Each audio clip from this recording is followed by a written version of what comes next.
আরে আমি এখানে কোথা থেকে আসলাম? আরে তুই বল আমি কিভাবে আসলাম? আমি নিয়ে এসেছি তোমাদের দুজনকে, আর পানিতে থাকা শক্তিও দিয়েছি তোমাদেরকে, কিন্তু কেন?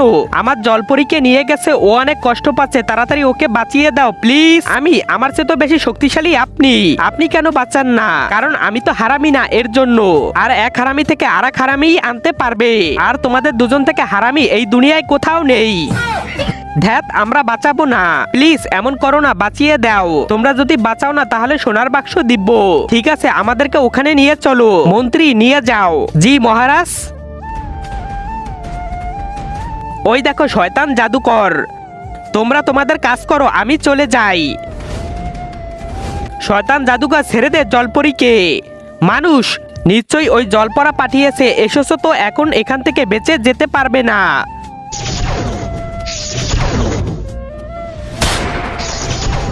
ও তো মারামারি করতেছে, আমি এক কাজ করি, জলপরীকে নিয়ে যাই, তাহলে সোনা আমি পাবো।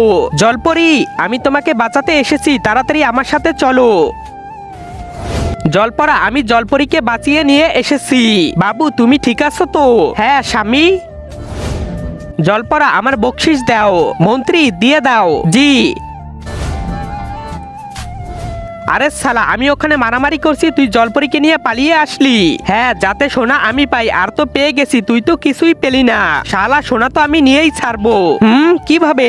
এখন তুই দেখ। তার আগে তুমি যদি ইন্ডিয়ান হও তাহলে লাইক করো, আর যদি বাংলাদেশি হও তাহলে লাইক সাবস্ক্রাইব দুইটাই করো, আর কমেন্টে তুমি যে দেশে সে দেশের পতাকাটা দিয়ে যাও। মহারাজ এই দেখেন, এটা কে? বউ। আরে আমার বউ তো এখানে। আরে মহারাজ, আপনার তো না, শয়তান জাদুকরের বউ। আর কতদিন এই পুরান বউ ব্যবহার করবেন, তাই আমি নতুন একটা নিয়ে এসেছি। এটা শুধু আগুন মহারাজ। ঠিক বলেছিস, তুই এটাকে এখন কাউকে দিয়ে দে। মন্ত্রী, এই সোনা ওকে দিয়ে দে। আরে না না, সোনা ছাড়। ডার্লিং তুমি আসো, হাইকোর্টে যাব আমি। হ্যাঁ যা।